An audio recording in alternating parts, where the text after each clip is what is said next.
اعوذ باللہ من الشیطان الرجیم بسم اللہ الرحمن الرحیم وبہ نستعین وصلی اللہ علی سیدنا محمد وآلہ الطاہرین اما بعد فقد قال امام الصادق علیہ الصلوۃ والسلام من زار قبر الحسین علیہ الصلوۃ والسلام عارفا بحقہ فی لیلۃ الجمعہ کان لہ الجنہ۔ ناظرین کرام، آج آپ حضرات کی خدمت میں شب جمعہ میں امام حسین علیہ السلام کی زیارت کرنے کی فضیلت کیا ہے، اس کے بارے میں ائمہ معصومین علیہ السلام کی احادیث مبارک میں کیا وارد ہوا ہے۔ ہمارے چھٹے امام جعفر صادق علیہ السلام ارشاد فرما رہے ہیں، من زار قبر الحسین علیہ السلام عارفا بحقہ فی لیلۃ الجمعہ کان لہ الجنہ۔ اگر کوئی شخص امام حسین علیہ السلام کی زیارت کرنے جائے اور ان کے حق کی معرفت رکھتے ہوئے زیارت کرے جمعے کی رات میں، شب جمعہ میں، تو خداوند عالم اس کے اوپر جنت کو واجب قرار دیتا ہے۔ دوسرے مقام پر ائمہ معصومین علیہ السلام سے امام حسین علیہ السلام کی فضیلت شب جمعہ میں اس کی کیا فضیلت بیان ہوئی ہے۔ ائمہ معصومین علیہ السلام نے ارشاد فرمایا ہے کہ جب کوئی شخص امام حسین علیہ السلام کی زیارت کرنے کے لیے شب جمعہ کربلا معلیٰ جاتا ہے تو 4000 فرشتے اس کا استقبال کرتے ہیں، اور جب وہ شخص زیارت کرنے کے بعد واپس جاتا ہے تو 4000 فرشتے اس کو رخصت کرنے کے لیے باہر آتے ہیں۔ یہ ہے امام حسین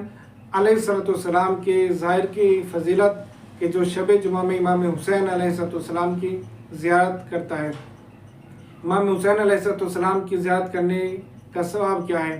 روایت میں وارد ہوا ہے کہ جو شخص شب جمعہ میں امام حسین علیہ السلام کی زیارت کرے تو خداوند عالم اس کے رزق میں وسعت عطا کر دیتا ہے۔ اور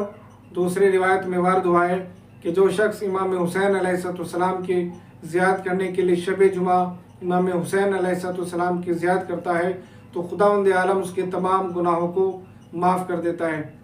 اور دوسرے روایتوں میں وارد ہوا ہے کہ خداوند عالم اس کی تمام دعاؤں کو قبول عطا فرماتا ہے، اور خداوند عالم اس کے تمام غم و اندوہ کو دور کر دیتا ہے۔ اور ہمارے امام زمانہ علیہ السلام ارشاد فرماتے ہیں کہ جو شخص شب جمعہ میں امام حسین علیہ السلام کی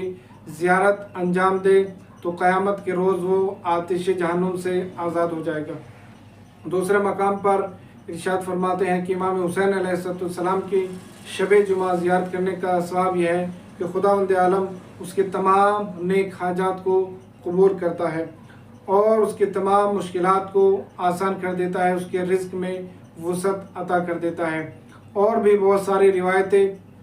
وارد ہوئی ہیں کہ جو شب جمعہ میں امام حسین علیہ السلام کی زیارت کی فضیلت میں بیان ہوئی ہیں۔ انہی میں سے ایک واقعہ ہمیں ملتا ہے کہ جو شیخ جعفر مشہدی نے بیان کیا ہے کتاب مراز مزار کبیر میں، اس واقعے کو نقل فرمایا ہے۔ وہ بیان کرتے ہیں کہ اعمش سے روایت ہے، وہ روایت بیان کرتے ہیں کہ میں کوفے کا رہنے والا تھا اور میرا ایک دوست تھا، ایک پڑوسی تھا، کہ جب میں اس کے پاس گیا تاکہ اس کو بتاؤں کہ امام حسین علیہ السلام کی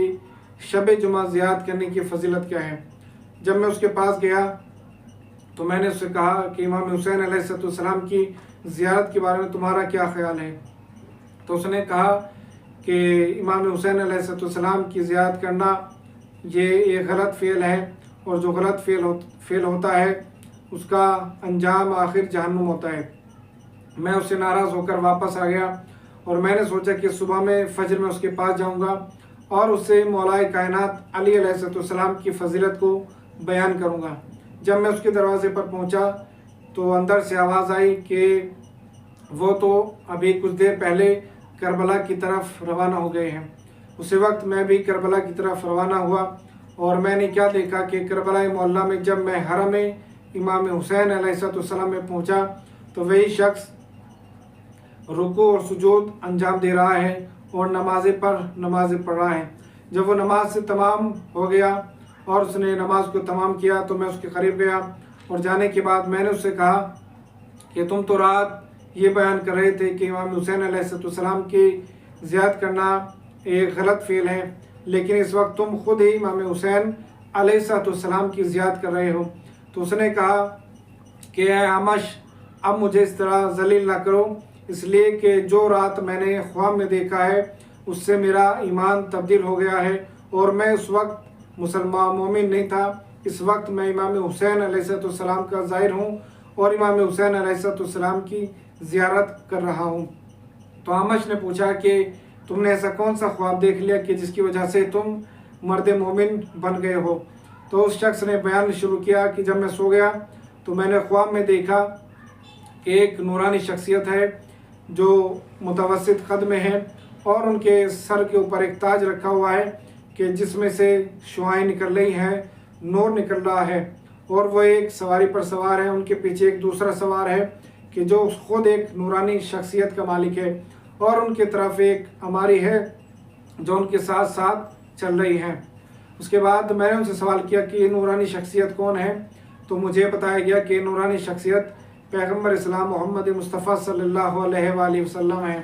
جن کے اوپر سر کے اوپر تاج رکھا ہوا ہے۔ اس کے بعد میں نے پوچھا دوسری شخصیت کون ہے؟ تو مجھے بتایا گیا کہ مولا کائنات علی علیہ السلام ہیں کہ جو ان کے وسیع اور وزیر ہیں۔ اس کے بعد میں نے پوچھا کہ یہ خواتین کون ہیں؟ تو بتایا گیا کہ یہ حضرت خدیجہ سلام اللہ علیہ ہیں اور جناب فاطمہ بنت محمد صلی اللہ علیہ وآلہ وسلم ہیں اور امام حسن علیہ السلام ہیں۔ تو میں نے پوچھا یہ سب کے سب کہاں پر جا رہے ہیں؟ تو مجھے بتایا گیا کہ یہ سب کے سب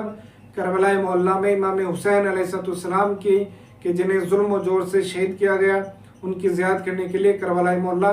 جا رہے ہیں۔ اسی وقت میں نے دیکھا کہ کچھ رقے آسمان سے زمین کی طرف گر رہے ہیں کہ جن کے اوپر لکھا ہوا تھا کہ اگر کوئی شخص شب جمعہ امام حسین علیہ السلام کی زیارت کرتا ہے تو خداوند عالم اس کو جنت میں گھر عطا کرتا ہے۔ اس کے بعد میں اس رقے کو اٹھانے بڑھا اور جیسے ہی میں اس کو کہا کہ کیا یہ رقہ مجھے بھی مل سکتا ہے، تو مجھے بتایا گیا کہ کیونکہ تم امام حسین علیہ السلام کی زیارت کے مخالف ہو اس لیے تمہیں یہ رقہ نہیں مل سکتا، تو اور اس وقت تمہیں مل سکتا ہے کہ اگر تم امام حسین علیہ السلام کی زیارت انجام دو۔ تو یہ بیان کرتا ہے کہ جیسے میری آنکھ کھلی اسی وقت میں نے کربلا معلیٰ کا ارادہ کیا اور میں اس وقت کربلا معلیٰ میں زیارت امام حسین علیہ السلام کرنے کے لیے شب جمعہ یہاں پر آیا ہوں۔ اس کے بعد وہی شخص بیان کرتا ہے کہ میں نے اسی وقت دیکھا کہ آسمان سے کچھ رقے زمین کی طرف گر رہے ہیں، تو میں نے جب اس کو کھول کر دیکھا تو اس میں لکھا ہوا تھا کہ اگر کوئی شخص شب جمعہ امام حسین علیہ السلام کی زیارت کرتا ہے تو خداوند عالم اسے جہنم کی آگ سے نجات عطا کرتا ہے۔ اور وہ بیان کرتا ہے کہ میں اس وقت زائر امام حسین علیہ السلام ہوں اور میں امام حسین علیہ السلام کی زیارت کا موافق ہوں، اور میں توبہ کرتا ہوں کہ جو میں نے زیارت امام حسین علیہ السلام کے لیے مخالفت بیان کی تھی اس کے لیے میں امام حسین علیہ السلام سے توبہ کرتا ہوں اور خداوند عالم میرے ان گناہوں کو معاف فرمائے گا۔ والحمدللہ رب العالمین۔